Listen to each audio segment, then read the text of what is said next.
এতিয়া মই কৰিম কোৱেশ্চন নাম্বাৰ 11 দেই 11 কোৱেশ্চনটো কি আছে চোৱা এখন গাড়ীৰ ওপৰাওপৰিকৈ লাগি নথকাকৈ দুডাল ৱাইপাৰ আছে আমি সবে ৱাইপাৰ দেখিছোৱে নিশ্চয় হয় নাই গাড়ী ৱাইপাৰবোৰ সন্মুখত থাকে এনেকে তোমাৰ কি হয় বৰষুণ দিলে ঘূৰি থাকে 115 ডিগ্ৰী এটা কোণৰ ঘূৰি থকা প্ৰতিডাল ৱাইপাৰৰ 25 সেন্টিমিটাৰ দৈৰ্ঘ্যৰ এখন ব্লেড আছে ব্লেডবোৰৰ প্ৰতিটো ঘূৰণত পৰিষ্কাৰ হোৱা মুঠ অংশৰ কালি নিৰ্ণয় কৰা ধৰি লোৱা এয়া 25 সেন্টিমিটাৰ ব্লেড কিখন ৱাইপাৰ ডালত মানে এনেকে যে ব্লেড কিখন আছে যিখানে পানীখিনি তোমাৰ মুহাই থাকে সেইখন 25 সেন্টিমিটাৰ আৰু এটা কোণ কৰে তোমাৰ যেটো এটা লেভেললৈকে হেই মানে অহা যোৱা কৰি থাকিব পাৰে সেই কোণটো হৈছে 115 ডিগ্ৰী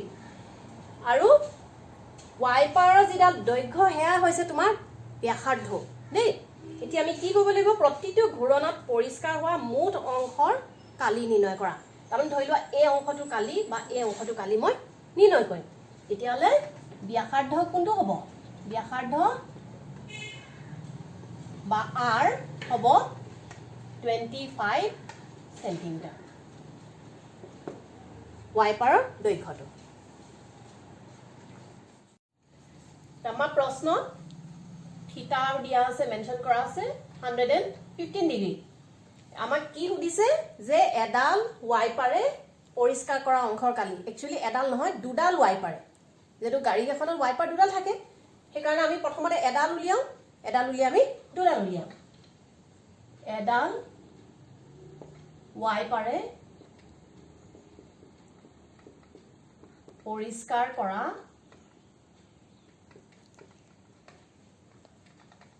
অংশৰ কালি কিমান হ'ব বাৰু থিটা বাই 360 ডিগ্ৰী ইনটু পাই r স্কয়াৰ একেবাৰতে মই দুডাল ৱাইপাৰৰ কৰি দিও তেতিয়াহলে আমি কেনেকৈ কৰিব লাগিব দুডাল ৱাইপাৰৰ পৰিষ্কাৰ কৰা অংশৰ কালি ইনটু 2 কৰিলে নহব জানো 2 ইনটু থিটা বাই 360 ডিগ্ৰী ইনটু পাই r স্কয়াৰ তোমালোকে এই পোৰশনটো উলিয়াই পেলাই ইনটু 2 কৰিব পাৰা বা মই যেনেকৈ কৰিছো ডাইৰেক্টলি ইনটু 2 কৰি পেলাই কৰিব পাৰা যোনটো তোমালোকৰ সুবিধা হয় এতিয়া আমি ভ্যালুবোৰ পুট কৰো 115 ডিগ্ৰী বাই 360 ডিগ্ৰী পাই হৈছে 22/7 r হৈছে 25 স্কয়াৰ কাৰণে 25 ইনটু 25 এতিয়া আমি বস কাটি যাম আৰু আমাৰ অংকটো ওলাই যাব তো 5 5 * 25 5 7 * 35 10 5 2 * 10 এতিয়া 2 দি যাব নেকি 2 3 * 6 1 থাকিলে 12 6 * 12 আকৌ 2 দি আমি যাব পাৰিম 2 11 * 22 2 18 * 36 আৰু যাব নেকি চোৱাচোন আউট না যাব মোৰ মতে 5 দি কটা না যাব 8 দি কটা না যাব সেইকাৰণে আমি এইখিনি তেনেকৈ ৰাখো ইনটু 11 ইনটু 25 ইনটু 5 তলত আহিলে 18 ইনটু 7 এই আমি ডাঙৰ ক্যালকুলেশনটো এতিয়া কৰি লওঁ তোমালোকে এনেকৈ ৰাফত কৰিবা এইটো সবে জানাই মই হেফালে জায়গা নাই কাৰণে মই এইটো সাইডে কৰিছো দেই ইনটু 11 so 115 115 5 6 2 1 1 2 6 5 হল 1 2 6 5 into 25 এইটো 5 5 * 25 5 6 * 30 32 5 2 * 10 11 12 13 5 1 * 5 6 2 5 * 10 2 6 * 12 13 2 2 * 4 5 2 1 * 2 5 2 6 1 3 হ'ব আৰু into 5 আছে into 5 5 5 * 25 5 2 * 10 11 12 5 6 * 30 31 3 থাকিলে 5 1 * 5 6 7 8 5 3 * 15 দীঘল এটা সংখ্যা আৰু এটো 7 8 * 56 7 1 * 7 8 9 10 11 12 এতিয়ালে আমাৰ 1582125 ক আমি 126 এ ডিভাইড কৰিব লাগিব অংক একদম ইজি মেইন হৈছে এই ক্যালকুলেশন খিনি এইখিনি আমি ধৈৰ্য ধৰি কৰিলে হৈ যাব এতিয়া 180 যাব হয়নে 126 2 থাকিলে 5 - 2 3 1 এইটো আমি 2 দি চাও 2 6 * 12 2 2 जा 4 5 2 1 जा 2 11 minus 2 9 আকৌ 11 minus 5 6 এফালে তো নেযাবই 2 6 9 2 হবলে হলে আমি 5 দি কৰি চাওচোন 5 6 जा 30 5 2 जा 10 11 12 13 1 থাকিলে 5 1 जा 5 6 এটো ধুনিয়াকে হৈ গল 2 6 আৰু এফালে 5 নামি আহিলে 625 যেটো 5 এদি নেযাব তাৰমানে 4 এদি যাব 4 6 जा 24 2 4 2 जा 8 9 10 1 থাকিলে 4 जा 4 5 1 2 1 1 2 1 2 1 2 6 তকে সৰু হয় হেকাৰণে আমি ইয়াত এটা পইণ্ট দিম পইণ্টৰ কাৰণে ইয়াত এটা 0 আহিলে a নাম্বাৰটো 52 হৈছে 126 into 5 630 তাৰমানে a নাম্বাৰটো তাতকে বেছি হ'ব আমি 9 কৰি চাওচোন 9 টো কিমান হয় 9 6 जा 54 5 থাকিলে 9 2 जा 18 19 20 21 22 23 2 9 1 जा 9 10 11 9 দি ধুনিয়াকে হ'ল 10 minus 4 6 এইটো 10 minus 3 7 এফালে নে যাব আ পইণ্টৰ কাৰণে 0 এটা আহি গল 630 0 to 5 হয় তো 6 এদি যায় নেকি আমি চাও 6 6 जा 36 3 থাকিলে 6 2 जा 12 13 14 15 6 1 जा 6 7 হেকিলা ইমানখিনি লগে আমি থৈ দিও যেটো এটো বস্তু গয়ে থাকিব হেক নহব তো আমাৰ आंसर আমি পালো 0.96 সেন্টিমিটাৰ স্কয়াৰ এইটোৱে হৈছে আমাৰ কালিটো 1254.96 ঠিক আছে তোমালোকে বুজি পালা না এতিয়া নাম্বাৰ আমাৰ আহিলে 12